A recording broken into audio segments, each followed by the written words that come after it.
Ọlátúnjí. Èèyàn tó ń bẹ láyé ṣayé dáadáa. Àárò kì í sàánú.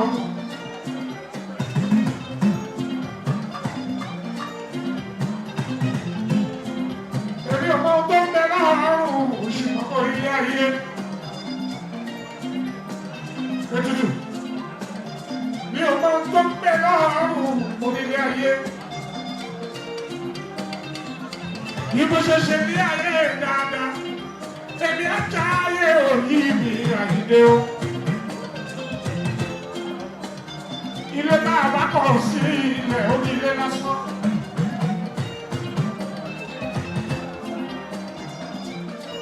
Mọ́tò tá a bá sí ilẹ̀ onílé lásán. Aṣọ tá a bá sí ilẹ̀ onílé lásán. Ọmọ ẹlòmíì yóò lò ó. Àwọn ọmọ tó bí wọ́n lè máa tijú. Aṣọ tí ò kú wà, ta ló fẹ́ wọ̀ ọ́? Olúwayé fújì wọ́n fi tọrọ. Ẹ̀wọ̀n pọ̀tí bàtà bàbá ìlú wà.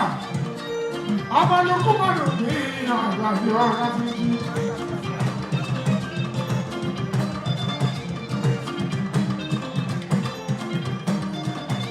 Ọlọ́run tó ṣọlá ọba àwa rẹ̀.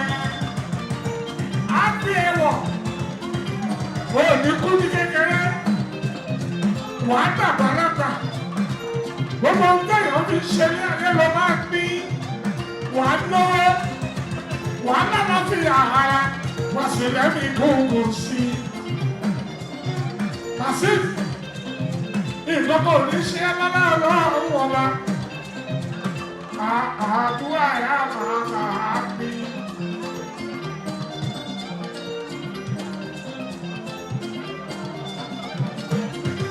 Ẹ̀gbọ́n Masuk, ọmọ láti jí mi àlàdé o.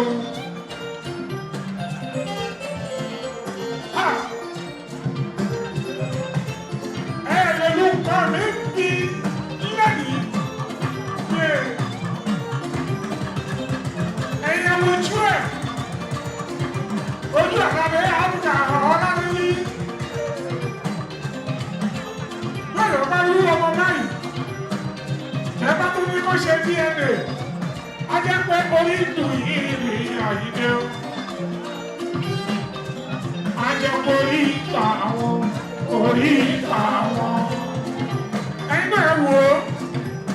Láti jà lábẹ́ àbúkà àdúgbò ọ̀dọ̀ mi. Kàsí ọmọ àlàdé àbúkà àdúgbò ọ̀dọ̀ mi. Ògúnkúnlé ẹgbà gbogbo náà jáde àdúgbò ọ̀dọ̀ mi. Owó dà ẹgbà gbogbo náà jáde àdúgbò ọ̀dọ̀ mi.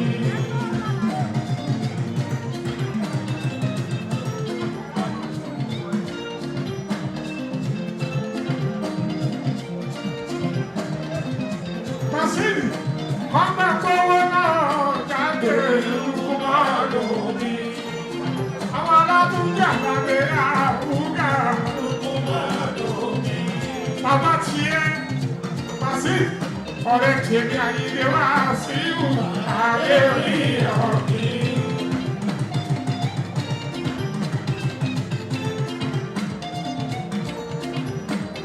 Masini, bàbá tiẹ̀. Ọ̀rẹ́ tèmi àyíké wá sí ìhùwà lórí ọ̀gbìn.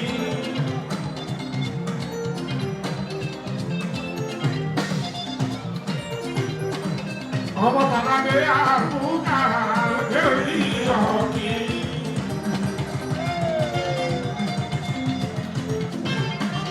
Pàṣípì, ọmọ tó tó àbúkà lùmọ́dọ̀ mi.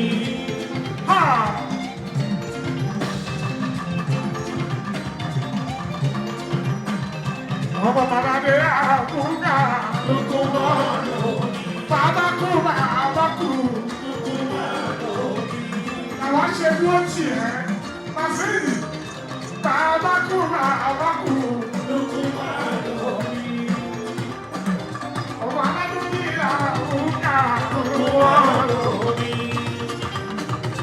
Oku rege grandpa, babaku babaku.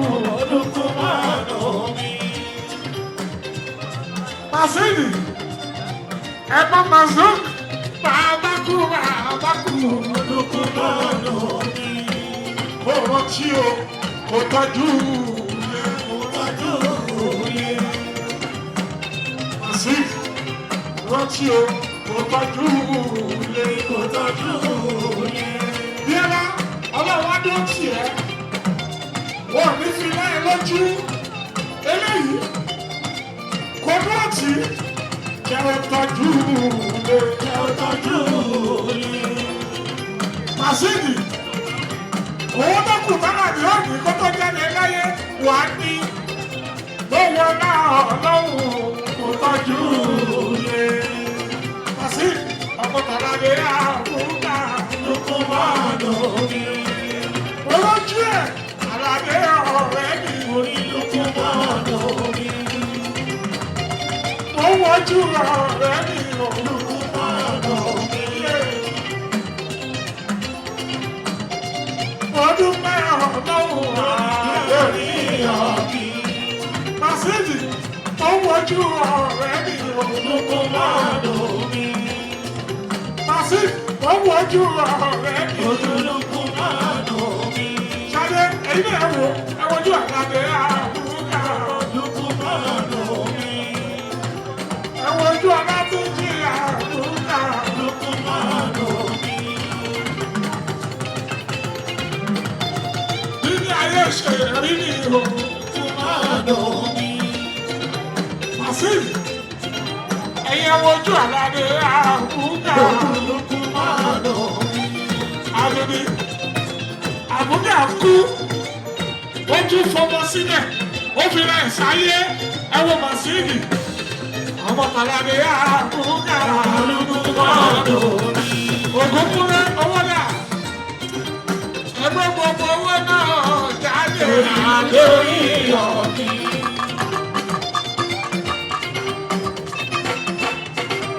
Bíọ́lá,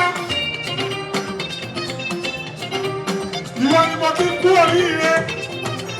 Ọlọ́run ló ṣe é fún èèyàn kan. Ló ṣèlè wá ti sìrègùn. Bíọ́lá, ọ̀rẹ́ yìí ọ̀rẹ́, adúpẹ́ lọ́wọ́ ẹ, oore tó ṣe fún wa. Bíọ́lá bèbí. Oore tó ṣe fún wa o, Bíọ́lá bèbí. Ó fún wa lálàbẹ̀ àbúkà, Bíọ́lá bèbí. Àyàkálàbẹ̀ àbúkà, Bíọ́lá bèbí. Ẹ sílẹ̀, ó ṣe dáadáa. Ẹjọ́ tẹ́rẹ̀ lọ́rùn. Bíọ́lá, ìwọ ni mo ti kú oríire. Bíọ́lá bèbí. Mọ́dà Masuk, ó kú oríire. Bíọ́lá bèbí. Bíọ́lá, wọ́n ti rò ẹ́ pín tẹ́lẹ̀. Bíọ́lá bèbí. Wọ́n ti rò ẹ́ pín tẹ́lẹ̀. Bíọ́lá bèbí.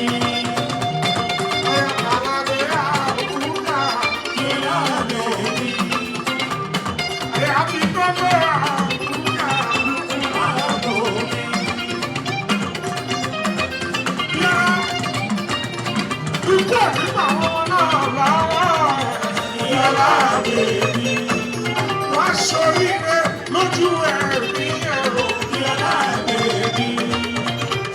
Wọ́n rí ọmọ burúkú. Bíọ́lá lójú ẹ̀rí ẹ̀rọ. Bíọ́lá bèbí. Ìwọ́n ọ̀gá kan yà, òun ni wọ́n máa yà. Bíọ́lá lọ́nà ọ̀gọ́wò. Bíọ́lá bèbí.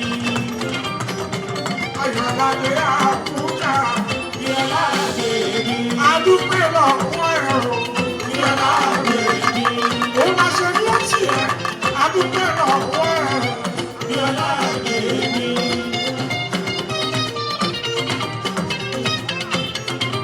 Bíọ́lá, especially èmi, Àdùnní, ó dúpẹ́ lọ́wọ́ ẹ̀rọ. Aládé àbúkà lọ́la bèbí. Aládé ọ̀rẹ́ ti ní àyíké wá sí ìwà lórí ọ̀bí. Ọ̀rẹ́ àyíké wá sí ìwà lórí ọ̀bí. Aládé ọ̀rẹ́ àlàdé àyíké ọ̀rẹ́ àlàdé.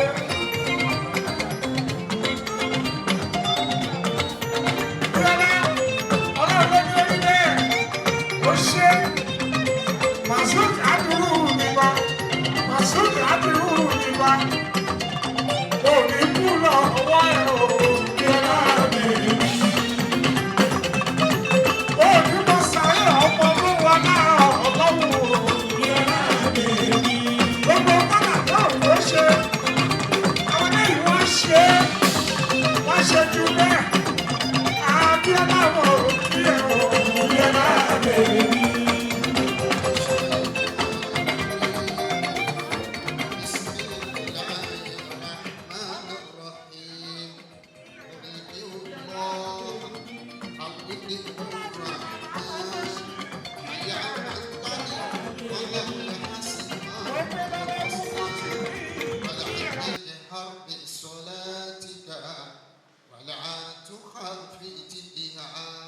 وابتغي بين سعادك سبيلا وقل الحمد لله الذي لم يتخذ ولدا ولم يكن له شريك في الملك ولم يكن له ولي من الذل وكبره تكبيرا سبحان الله والحمد لله ولا إله إلا الله والله أكبر ولا حول ولا قوة إلا بالله العلي العظيم. اللهم صل وسلم وبارك على سيدنا محمد وعلى آل سيدنا محمد كما صليت وباركت ورحمت على سيدنا إبراهيم وعلى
kí gbogbo àwọn ojúlùmọ̀ tó wà níbí àti àwọn ọ̀rẹ́.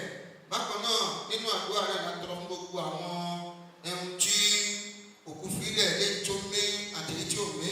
Pàápàá jọ àwọn ọmọ tó ti wà ń bí láti orí Màsí Ọlátúnjí Mazum mo jáde sọ́lá àti ọmọ ìjọba olúwa àti gbogbo àwọn tó kù ọlọ́run má ṣàgbàgbé ẹni kankan wa ọlọ́run àgbẹ̀bí lọ́dọ̀ ọlọ́run. Èyí tó kù sí náà ni pé ká gbé microphone fún Amir kọ́ máa bá wa tún kọ àdúrà náà lọ. Bismillah. أعوذ بالله السميع العليم من الشيطان الرجيم بسم الله الرحمن الرحيم وآله نستقيم اللهم صل وسلم وبارك وكرم على سيدنا محمد صلاة كاملة لا نهاية لها كما لا نهاية لكمالك وعدد كمالك اللهم آمين. àwọn Yorùbá wọ́n ní òkú ṣàtúnwà fáráyé pé káyọ̀ ẹ̀wà kọ̀ọ̀rún àwọn káwà náà tó wà dàbí àwọn. Káwa náà tó wà dàbí àwọn. Níní àrántí ẹni wa tí ò sí mọ́. Gbogbo tó jẹ́ pípé èèyàn kú kì í ṣe kéèyàn máa pè bí ẹ̀. Ohun tó máa ń dé náà ní tó ti jẹ́ pé tó bá dé èèyàn máa ń gbà fọlọ́. Mo kí Ájà Bíọ́lá gbogbo òye àtẹ̀mí àtàrà 15 years ago wasn't a joke. Gbogbo àwa tí ìṣẹ̀lẹ̀ náà ṣojú wá gbà náà and the witness how devastated she was. But life must continue. Òun ni ìtẹ̀bárí gbà ní àbí ìtẹ̀lé. Mi ò sì lérò pọ̀ lókan ní ká má ṣàdúrà. Bẹ́ẹ̀ni. Ìmọ̀ọ́mù wa tó ń ṣàdúrà lẹ́nu tó ń ṣàdúrà lẹ́nu kan sọ pé aláàjì náà ni. Ó lè má lọ lójú ayé rẹ̀ ṣùgbọ́n ti lọ by proxy. Nínú àwọn òkúta lè ṣe fúnkù náà ní tí àwọn ẹ̀ ti ṣe fún. Èèyàn lè má lọ mọ́kà lójú ayé kí ẹ lè ní ẹ bá ń lọ mọ́kà lórí lágbájá.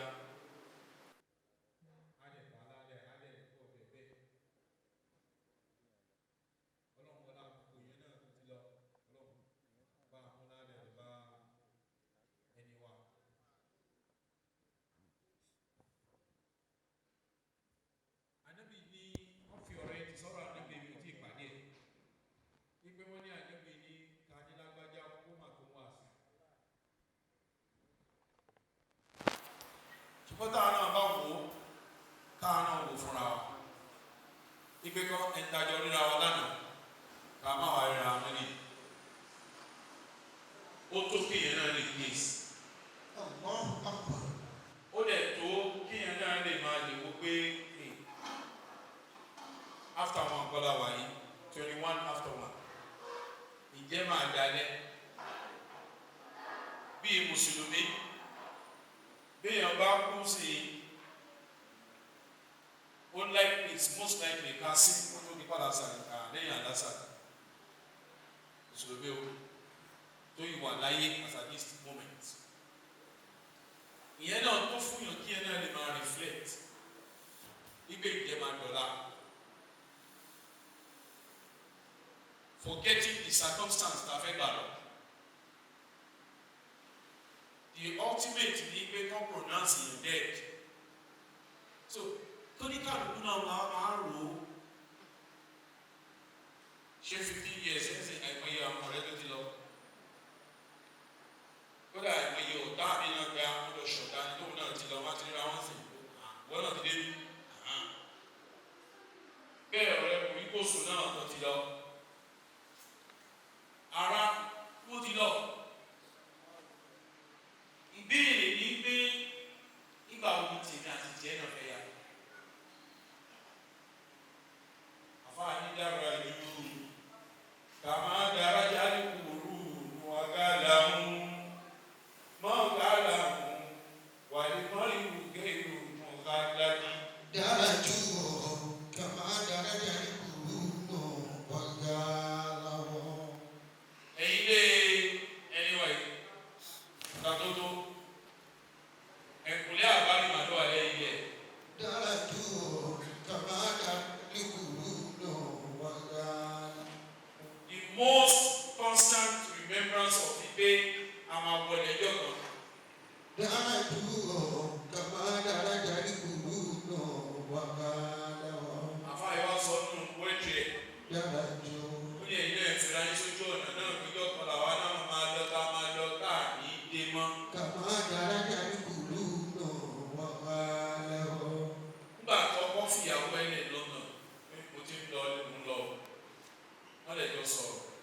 We're now counting 15 years after his demise, after he was brutally murdered.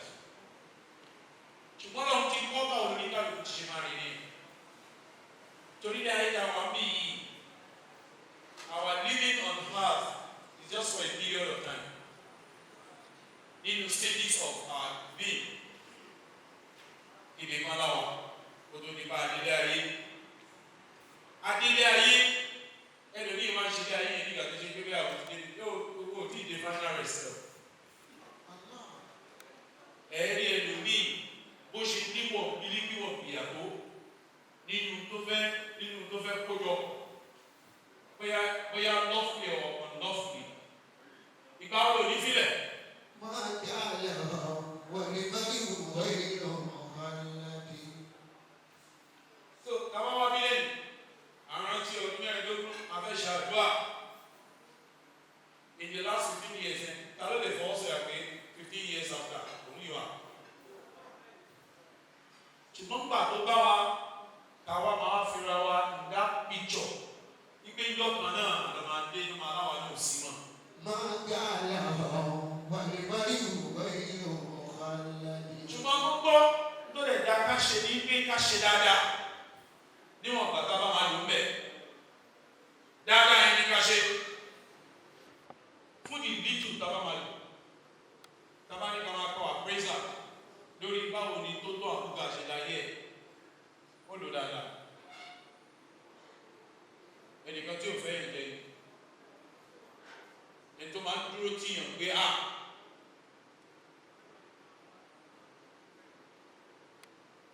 nínú àwọn ọ̀rẹ́ oríkòsù ìṣẹ̀lẹ̀ kan ṣẹlẹ̀ lébùté èrò police station náà wọ́n láàrín wọ́n jọ wà ń bẹ̀ wọ́n ju jíjọ́ kejì. máa jà lọ wọlé báyìí wọ ìlú ọ̀hánlẹ́dì. Ìyẹn náà tó sọ àti bẹ́ẹ̀ bẹ́ẹ̀ bẹ́ẹ̀ bẹ́ẹ̀ bẹ́ẹ̀ lọ wọ́n fi ó gbélé fọlọ́. Àwọn tá a yòókù láyé táwọn náà take a view báwo la ti ṣe fẹ́ lò ká máa fi pàdé Ọlọ́run. Torí ilé ayé la wà nínú èyí ibi tá a ti fẹ́ ṣiṣẹ́ àgbẹ̀ àmọ́. There are many tests and there are many established facts tó ti fi tọ́ka sí fún wa wípé there is life after death. Ìyẹn làwọn kan máa ń wà ní náírà ibi bàbá ti kú ọ̀run là ń lọ ọ̀run náà ni ṣùgbọ́n ẹgbẹ́ wọn sọ pé bàbá ti kú ọ̀run là ń lọ yẹn báwo la ti ṣe fẹ́ lọ́wẹ̀ ọ̀nà wo la fẹ́ kà lọ́wẹ̀ ṣọ́nà káwọn náà máa kà lọ́wẹ̀ ìjọba kan náà.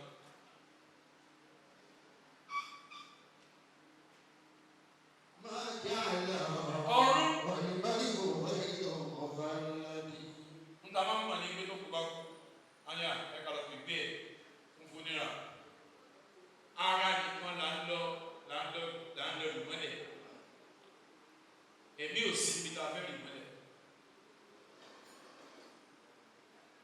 tó ránṣẹ́ kan ní ẹ̀mí yẹn tó ṣe wípé ọlọ́pàá deposit ẹ̀ sára ni. وما أوتيتم من العلم إلا قليلا. Arákùnrin kan is a general practitioner in medicine. Now I think we London in GP. He's a medical doctor. In the state of Georgia, Atlanta. Neurosurgeon. Wà in coma for 3 weeks due to the effect of septic, E. coli. Ló fi wà in coma for 3 weeks. Ó wá nígbà tó ń wà in coma yìí. Òun wà in a state of transition. Òun rí àwọn nǹkan tó indicate pé truly there is life after death. Ó ṣe ìwé lórí ẹ̀. Ìwé náà ni the proof of heaven and life after death. My God.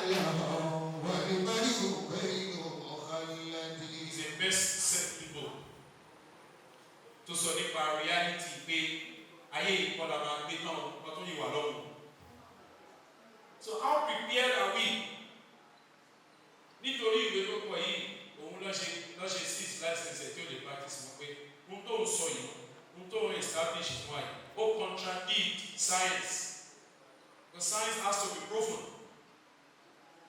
with evidences. So where is the evidence? Ipe unto so ìwọ nìkan lórí àwọn orí kò dẹ̀ sẹ́ni tó fẹ́ evaluate ẹ̀. Bẹ́ẹ̀ bó ṣe rí yẹn, ó sọ fún wa the picture báwo la kíyámà ti ṣe máa rí. Àwọn tó ń rí bẹ́ẹ̀.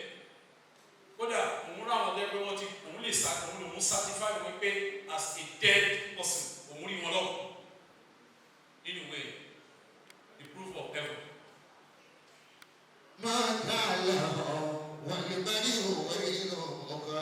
Nígbà tá a ti wá mọ̀ bẹ́ẹ̀ pé a ní jù sáyé kí wá lọ́yẹ̀ ká ṣe. Nǹkan méjì náà lọ́lọ́run tọ́ka ẹ̀sìn fún àmì ká ṣe. Àkọ́kọ́ nínú ẹ̀ ní pé tó ní ká wá ṣe láyé. Òun náà ní pé ká wá sìn wọn. So gbogbo ẹ̀ tó bá gbà pé jọ́gbọ̀n òun ní òní sí mọ́.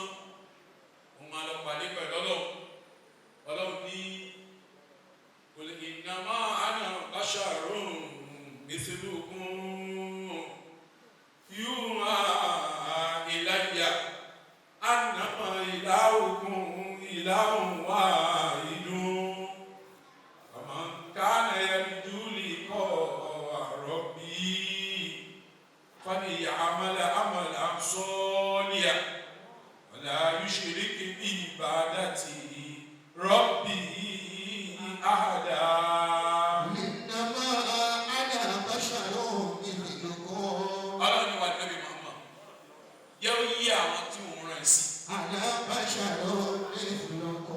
Èèyàn bíi tí ilé mi náà. Ọlọ́run jẹ́ ọmọ pé you are not an angel or an extra being. Flesh ló ń rìn lára tiwọn, ìwọ náà ní. Ṣùgbọ́n kankan tó yàtọ̀ pẹ̀ ní pé I was revealed upon a scripture wọn náà lọ́kọ̀ á.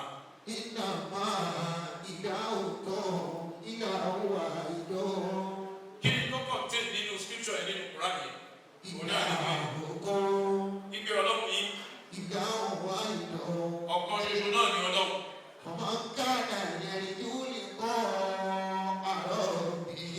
And for whoever believe àbí kókà àbọ̀ sọ fún wípé òun náà máa pàdé pẹ̀lú ọlọ́run jọ̀gbọ̀n. Gbogbo bàtà bá gbé sàárè tó tí ìyàn bọ̀lẹ̀ ìyàn lọ pàdé pẹ̀lú ọlọ́run yìí. Àkùrá wa ní gbogbo ẹni tó bá gbà bẹ́ẹ̀ òun náà máa pàdé pẹ̀lú ọlọ́run. Bàbá wa Imam Ali Harazim aláya ọlọ́pàá àtẹ̀wọ̀n. Wọ́n ní níjọ́ tá a pàdé ọlọ́run ní ẹsẹ̀ ògbèjì. The walkway tó ṣe bá a máa bẹ́ẹ̀ a máa fàyà gbéya ni. Tí wọ́n bá pàdé pẹ̀lú ọlọ́run jọ̀rọ̀, mo lè yàn fẹ́ sásì.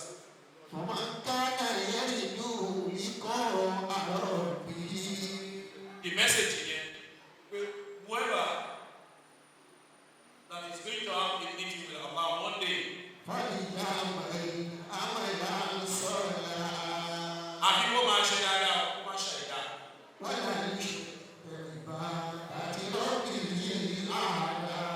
Kó sì mójútó ẹ̀sìn ẹ̀. Ẹ̀gbọ́n, ó mójútó kí ni ẹ̀sìn ẹ̀. Èèyàn lè níwà rí, ó níwà dáadáa. Bí ò bá fi ẹ̀sìn kún, kò lè rí gbígbé kà. Bí èèyàn bá lẹ́sìn tí ò bá níwà, kò lè rí bí wọlé. Méjèèjì náà ní kẹ̀kẹ́ ká ṣe. Méjèèjì náà ní kẹ̀kẹ́ ká ṣe.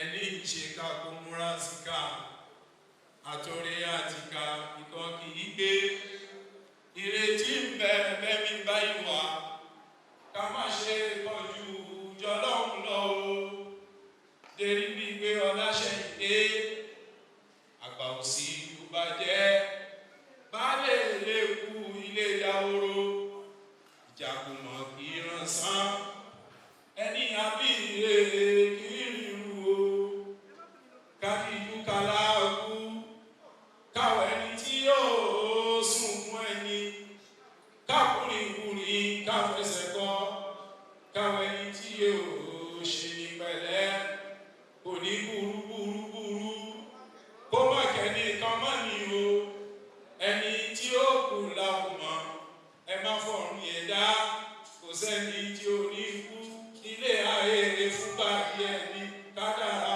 oníkálukú bẹ́ẹ̀ lọ́tọ̀ọ̀tọ̀.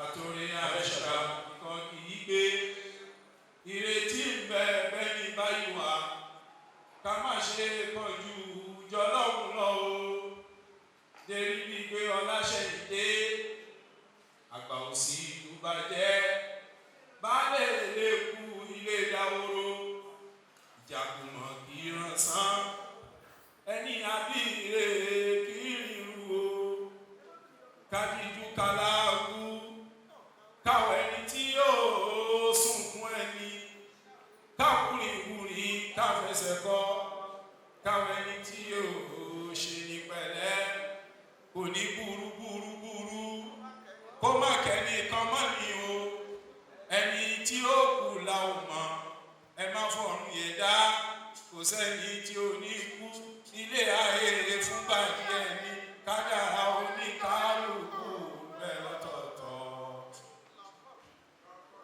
oníkálukú náà mú tiẹ̀ bẹ́ẹ̀ afẹ́ ṣàdúrà àdúrà lẹ́ni méjì fún olóògbé òun náà ń ṣàdúrà lọ́wọ́ ń ṣàdúrà fáyẹ̀ pé Abíọ́lá ayá mi káyé ó yẹ ọrùn ó yẹ mú kí wọ́n náà tó wá dàbí òun kí wọ́n náà tó wá dàbí òun. ọba tí ò ṣe pẹ́yàpẹ́yà kò ní yánà báyìí ọlọ́run kó bá a sáà kó bá a protect àwọn tẹ̀lé fi sáà kó ti protect òun rí màá sí gbogbo zibi náà ni torí máa zoom náà kò ní má rí bẹ́ẹ̀ ẹ̀rí àgùntàn sọ́ọ̀lù bíi bàbá wọn là á pọ̀ ọlọ́run bá a dá yín sí nǹkan kan ò ní ṣe ibi tí bàbá yín ò ní dé ẹ̀yìn ojú rẹ̀ lọ insha Allah àbúkọ́ dára ti ta. náà àdúrà olóògbé la kọ́kọ́ ṣe náà ẹ̀já pa lọ́lọ́ ẹ̀rọ ní kálukú náà á wò ó ipe ìjọ kan àlọ́mà làwa náà lọ́ máa jókòó orí ilé náà lẹ́yìn tiwa náà whatever ta bá ń ṣe ká respect ẹ̀kọ́ ànábì bọ́ bá ń gbé òkú lọ́gbà bẹ́ẹ̀ lórí àwọn arẹ́ mi ànábì ni whenever you see a corpse being carried away ìdè dúró kó wá dojú bọlẹ̀ pé ẹni tó ń gbé lẹ́nu wọ́n máa lọ tí bọlẹ̀ ní ìwọ náà máa wá àzú gbígbọ́n náà ló ń gbé wọn náà kọjá bẹ́ẹ̀ báwo síbẹ̀ wọ́n láyé ẹlẹ́mìí àwọn ọgbẹ́ tó jẹ́ lóyò ìyẹn mo ṣe mú rin àbíkú yẹn wá pé kẹ́ni kan máa fi kú yẹ̀ dá torí kò sẹ́ńtì òní lọ ẹ jẹ́ ká wá wọn bá 30 minutes tó kù yìí ẹ jẹ́ ká dedicate ẹ̀ ká fi béèrè àlékún àánú fún olùmọ̀ Àlàdé Ọlátúnjí ìyókù náà á fi bẹ̀ lọ fún gbogbo ìdílé àti gbogbo tọ́lọ́ ṣe fún ọlọ́run kò bàjẹ́ lẹ́yìn ọlọ́run má jẹ́ kó bàjẹ́ láéláé ẹ bá ní ọba foríjì wá àti túbà ọba foríjì wá àtúbà ẹ̀ṣẹ̀ tá mọ̀ kó kéré.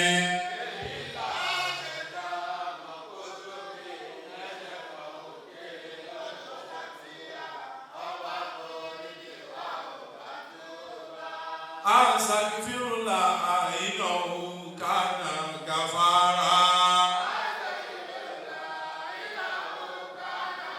foríjì wá astaghfirullah innahu kana ghafara astaghfirullah innahu foríjì wá astaghfirullah innahu kana foríjì tó kú astaghfirullah foríjì gbogbo wa astaghfirullah innahu kana ghafara.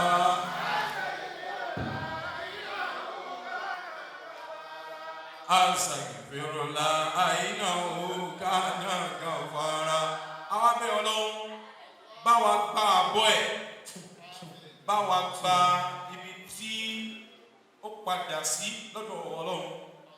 Ya Tawwabu ya Ghafuru ya Ghafaru ya Rahimu ya Tawwabu ya Ghafuru ya Ghafaru ya Rahimu ya Tawwabu ya Ghafuru ya Ghafaru ya Rahimu.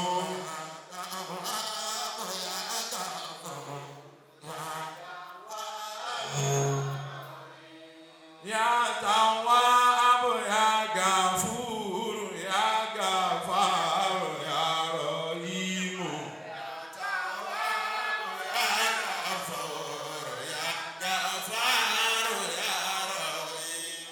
Ọlọ́run máṣá wọlá orúkọ rẹ̀ dáadáa yìí. Lukman Aládé Ọlátúnjí báwa foríjì. Àmín. Báwa pa gbogbo àṣìṣe rẹ̀. Àmín. Ọlọ́run wọlá Ànábì Muhammad lára. Àmín. Allahumma salli wa sallim ala sayyidina Muhammad. Allahumma salli wa sallim ala sayyidina Muhammad. Allahumma salli wa sallim ala sayyidina Muhammad. Allahumma salli wa sallim ala sayyidina Muhammad. Allahumma salli wa sallim ala sayyidina Muhammad. Allahumma salli wa sallim ala sayyidina Muhammad. Allahumma salli wa sallim ala sayyidina. Ẹ bá ń tẹ́wọ́, ó ti wà ní ààyè kan, ààyè òtítọ́ ló ń pè bẹ̀. La ilaha illallah. Ààyè tó ṣe pé níjọ́ tá a bá ti ẹ̀dá bọ̀lẹ̀, ẹni bá ní ẹ̀rọ Ọlọ́run ó yẹ kó wà disturbed. Àfààní gbòòrò mú ní sàré. La ilaha illallah. Òtútù bẹ níbẹ̀. Gbogbo ayé ìbàdàn. Ẹ máa ń tọ́ Ọlọ́run pé yá wà.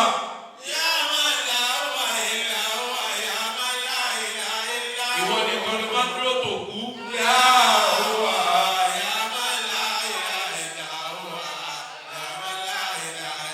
Gbogbo bá ní mọ́tò tó ga jùlọ tó wọ́n.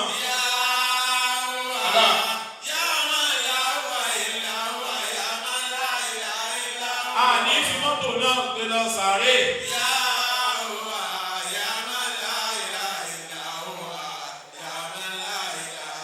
Máàsì la máa wá sínú pósí. Àlá. Irú dìsáínà tó lè ní láṣọ.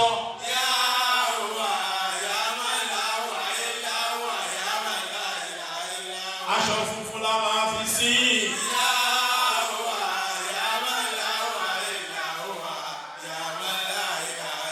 Ó lè jẹ́ méjèèjì, ó lè jẹ́ fitex.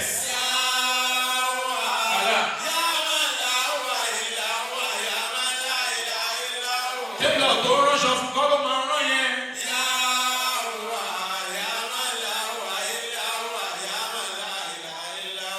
Aṣọ ta máa rán tí ò ní sápò níbẹ̀.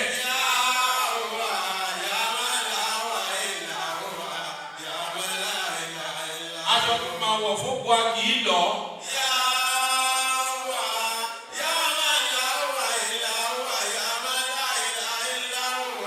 lo kọfíǹsì à nílò bọ́tìn.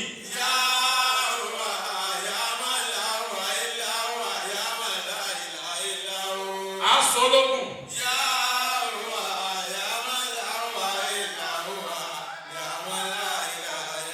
Ẹ bá tẹ̀wọ̀n yá àfúwò fàáfù ánìhò. Báwa pa ṣiṣẹ́ rẹ̀. Fàáfù ánìhò. Yá àfúwò fàáfù ánìhò. Yá àfúwò fàáfù ánìhò. Ya afu fa'fu anhu. Ya afu fa'fu anhu. Ọlọ́run wọn a máa ní májọ májẹ kòló ńtọ́ bá ń jẹ́ bẹ́ẹ̀ ni ó máa jẹ́ táwa ló lè sọ fún wa tó ń jẹ́ bẹ́ẹ̀. Ṣẹ́ni nọ́mbà jẹ́ ni àbí true steaming àbí báwo a máa wá máa ṣe nígbà tó yẹ pé bá ti ṣe wà láyé náà la máa wà nínú sàárè wọn ni Ọlọ́run máa fún gbẹgbẹ tí olómi ti wá lọ́wọ́ wọn náà wá sọ Ọlọ́run gbogbo tó bá máa dá báwa ṣàlékún ẹ̀ fún tótó àbúgà. Fàrọ̀ òun wàrà ìyáàánú wàjà náà tún náà yín. Fàrọ̀ òun wàrà ìyáàánú wàjà náà tún náà yín. Olúwa fàrọ̀ òun wàrà ìyáàánú wàjà náà tún náà yín. Fàrọ̀ òun wàrà ìyáàánú wàjà náà tún náà yín. Abẹ́wọ̀nù la ilaha illallah. Afdalu zikr la ilaha illallah. Afdalu du'a la ilaha illallah. Ẹjọ́ wọ́n fẹ́ kó ní ká wà ká tábà jókòó ní ká rí bẹ́ẹ̀ sí tábà dúró ní ká rí bẹ́ẹ̀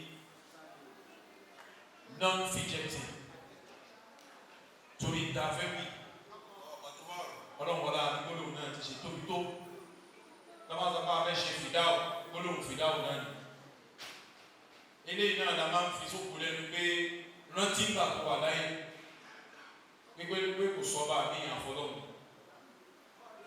Ọlọ́run wá wọlá gbólóhùn náà máṣá bá fi ṣe àlékún kẹ́ àlékún kẹ́ Yorùbá ní iwájú tó dojú kọ jẹ́ ó dáa má jẹ́ pé èèyàn bàjẹ́ má jẹ́ ó bàjẹ́ láéláé ẹ bá ní àfilẹ̀ ẹ̀ lọ́wọ́ Olúwa àfilẹ̀ ẹ̀ lọ́wọ́ ẹrù ẹ̀ àlàdé tó tó àbúgà Lókùmánù ọmọ Ọlátúnjí bàbá onímàsídì bàbá Màázù Ọlọ́run wọlé agbólóhùn náà má ṣàbà fi ṣàlékún kẹ àlékún kẹ fún fàádà máa náà òun ìlà ayé làlá àwòlá àìlà ayé ìlà àlà láàìlà àìlà àwòlá àìlà àwòlá láìlà àìlà àwòlá àìlà àìlà àlà láìlà àìlà àwòlá ìwọ ló forí kẹrù láìlà àìlà àwòlá àìlà àìlà àlà láìlà àìlà àwòlá. Dákun má bẹ̀rẹ̀ yẹn jẹ́ láìlà àìlà àwòlá àìlà àìlà àlà láìlà àìlà àwòlá. Iwájú tó dojú kọ láìlà àìlà àwòlá àìlà àìlà àlà láìlà àìlà àwòlá. Dábàá tó sọ̀rọ̀ lọ́wọ́ pé Allahu la ilaha illa huwa al-hayyul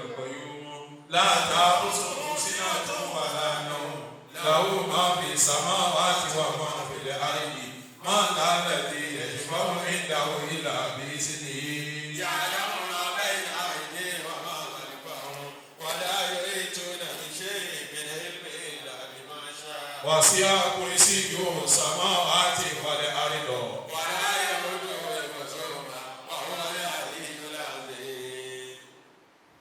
بسم الله الرحمن الرحيم إنا أنزلناه في ليلة القدر وما أدراك ما ليلة القدر ليلة القدر خير من ألف شهر تنزل الملائكة والروح فيها بإذن ربهم من كل أمر سلام هي حتى مطلع الفجر. بسم الله الرحمن الرحيم ألهاكم التكاثر حتى زرتم المقابر كلا سوف تعلمون ثم كلا سوف تعلمون كلا لو تعلمون علم اليقين لترون الجحيم ثم لترونها عين اليقين ثم لتسألن يومئذ عن النعيم. بسم الله الرحمن الرحيم قل هو الله أحد الله الصمد لم يلد ولم يولد ولم يكن له كفوا أحد. بسم الله الرحمن الرحيم قل هو الله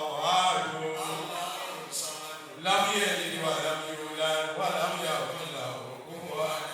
بسم الله الرحمن الرحيم قل هو الله أحد الله الصمد لم يلد ولم يولد ولم يكن له كفوا أحد. بسم الله الرحمن الرحيم قل هو الله أحد الله الصمد لم يلد ولم يولد ولم يكن له كفوا أحد. بسم الله الرحمن الرحيم قل هو الله أحد الله الصمد لم يلد ولم يولد ولم يكن له كفوا أحد. التحيات لله الطيبات صلوات لله السلام عليك أيها النبي ورحمة الله وبركاته السلام علينا وعلى عباد الله الصالحين. títí òkúri abẹ́wá ṣàdúrà fún ọmọ àtìyàwó àti ẹbí àtàrà gbogbo ilé ọlá tún jí ọlọ́run má ṣàbà àwọn yìí nínú àmín má fà burú kankan ṣe yìí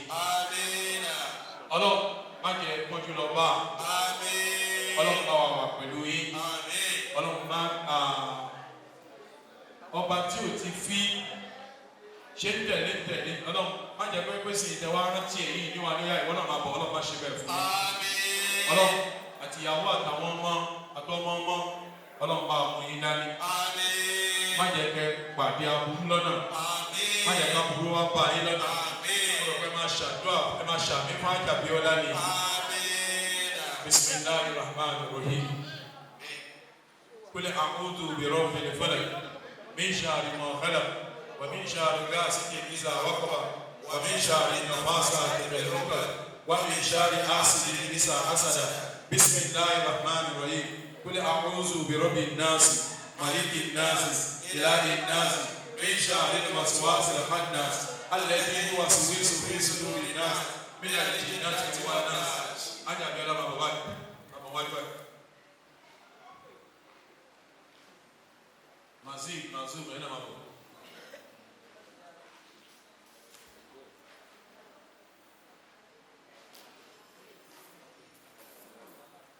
abi Ọlọ́run fún yín àmín ìṣọ́ ẹ̀ àtààbọ̀ ẹ̀ Ọlọ́run máa fi lẹ̀ fún yín gbà àmín ẹ sábà na ìka tàbí ìṣàtáyà bá nìna sí wọn Ọlọ́run wọlá ní táwọn afẹ́ kà yìí yóò dọ́dọ̀ wọn náà abẹ Ọlọ́run má ṣàbà wà pẹ̀lú yín àmín Ọlọ́run má fi yín lẹ̀ àmín Ọlọ́run má da yín dára yín àmín ọlá àyàtà pọ́nlẹ̀ ànábì wa ọmọ àmín bí a kì bismillahir rahmanir rahim Allahumma ya mu'iyya al-fat wa ya nafi al-afat wa ya waqi al-makafat wa ya karim al-makafat wa ya mu'il al-afat wa ya wali al-afw wal-mahafat صل على محمد خاتم انبيائك وعلى مصاب اسرته ومفاتيح اسرته اللهم صل على سيدنا محمد وعلى ال سيدنا محمد صلاة تنجينا بها من جميع الاهوال والافات وتكفر لنا بها جميع الحاجات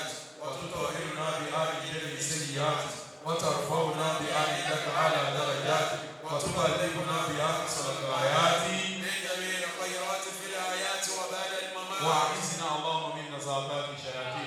ونساوة السلاطين وإناة الباغي ومعاناة الطاغي ومعاناة الطاغي ومعاداة العادل وعدوان المعادي وقلب الغالب وصلب سالب وإيال المبتلي وغير المبتلي واجرنا اللهم من جور المجورين ومجورات الجاهلين وعكف عنا عكوف الدائم وخرجنا من ظلمة الظالمين وادخلنا برحمتك في عبادك الصالحين اللهم اتنا في تربتنا وغربتنا وغيبتنا وعوبتنا ونجاتنا ورجعتنا وتصرفنا ومصرفنا وتقلبنا ومنقلبنا وانفسنا في نفوسنا ونفائسنا وعلمنا وأعراضنا وعجالنا وأولادنا وأسكاننا ومساكننا وهولنا وهوالنا وهولنا وأموالنا ولا تلهي بنا تغييرا ولا تسلط علينا مغيرا واجعل لنا من لدنك سلطانا نصيرا اللهم اهرسنا بعينك وهديك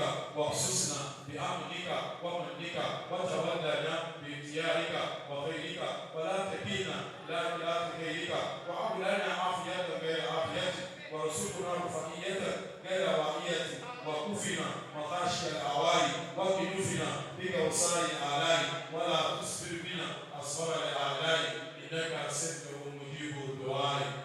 الله أنا أعبد أعوذ برب الفلق برب الناس أتيا أتعاون الله أفهم المشي. آمين.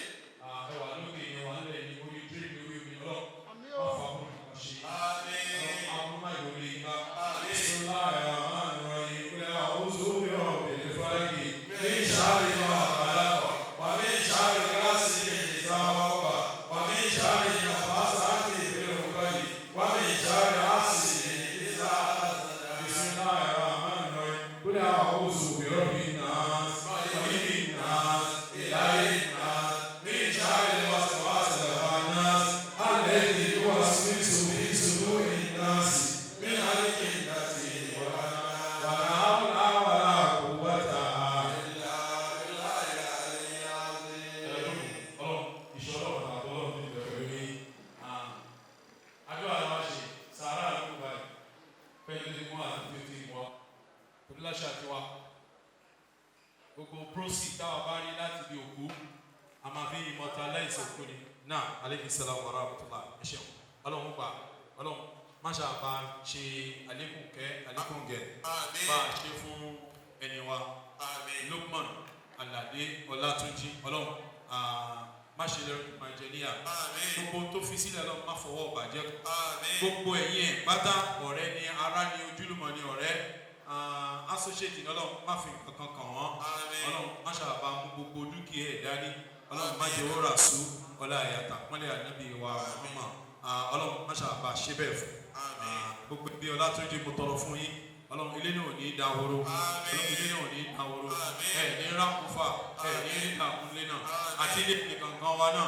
ọlá àyàtà pọ́nlẹ̀ ànábì wa ọmọ ọlá aláhàwùlà ọlá quwwata illa billahi aliyyil azim la wala quwwata illa billahi aliyyil azim la hawla wala quwwata illa billahi aliyyil azim la hawla wala quwwata illa billahi aliyyil azim. دعواهم فيها سبحانك اللهم وتحياتهم فيها سلام واخر دعواهم ان الحمد لله رب العالمين. سبحانك اللهم وبحمدك أستغفرك لا إله إلا أنت وأتوب إليك.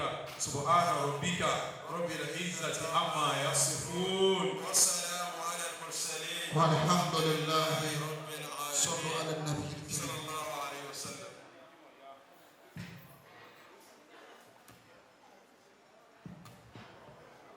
Friend, father, husband, and as it may appear to each and every one of us. Báyìí a ti ṣe àdúrà èyí tá a fẹ́ ṣe náà ni pé ká ṣe bíi kútúbà bàtà ń ṣe àwọn ọ̀rẹ́ wọn sí bí ṣùgbọ́n wọ́n tún ti wọlé àtàwọn ará abẹ́ ọlọ́run má ṣàbà mú àdúrà tá a ṣe lọ bá Lukman Alade Abuga. Àmín. Èyí tá a ṣe fún ìyàwó àtàwọn ọmọ ọlọ́run bá wa gbà á. Amina. Èyí tá a fẹ́ ṣe fọ́ọ̀rẹ́ àti gbogbo ará ẹja jókòó ọlọ́run ẹ̀yìn àbúgà ọ̀dàrú ọlọ́run má jẹ́ ó dàrú láéláé. amina. bá wa continue láti uphold ilé ẹ̀, bá wa preserve gbogbo ohun tó filẹ̀, má jẹ́ ó bàjẹ́ láéláé.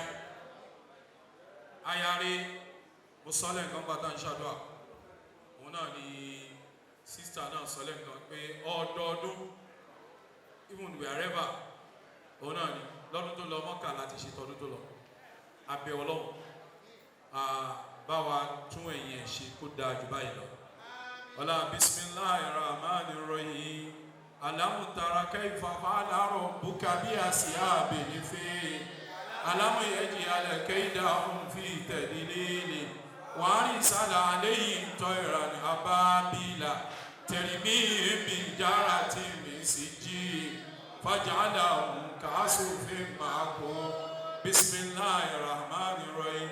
ọlọ́run bá fi ilá balẹ̀, ọlọ́run bá dà ilá ní ilá fi Quraishi ilá fi imri látàṣe ìdáhẹ̀ wá sọ́ìfì fàníyàbùdù rọ́bà zalbaiti alladhi at'amahum min ju'in wa amanahum min khawf.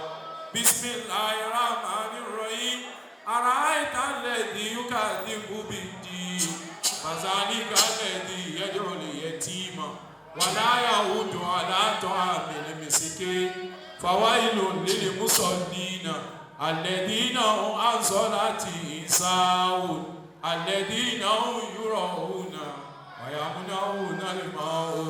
bismillahir rahmanir rahim inna a'tainaka al-kawthara fasalli li rabbika wanhar inna shani'aka huwal abtar.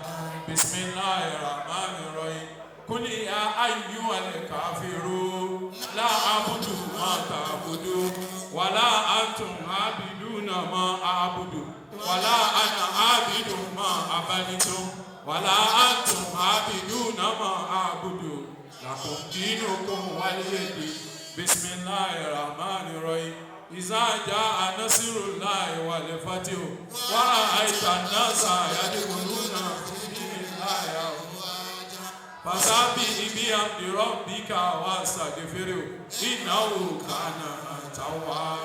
بسم الله الرحمن الرحيم تبت يدا أبي لهب وتب ما أغنى عنه ماله وما كسب سيصلى نارا ذات لهب وامرأته حمالة الحطب في جيدها حبل من مسد. بسم الله الرحمن الرحيم قل هو الله أحد الله الصمد لم يلد ولم يولد ولم يكن له كفوا أحد. بسم الله الرحمن الرحيم قل أعوذ برب الفلق من شر ما خلق ومن شر غاسق إذا وقب ومن شر النفاثات في العقد ومن شر حاسد إذا حسد. بسم الله الرحمن الرحيم قل أعوذ بالناس إله الناس من شر الوسواس الخناس الذي يوسوس في صدور الناس. Fatiha ló ń gbàgbé kalẹ̀, òun náà ni ó kárí ó kápò.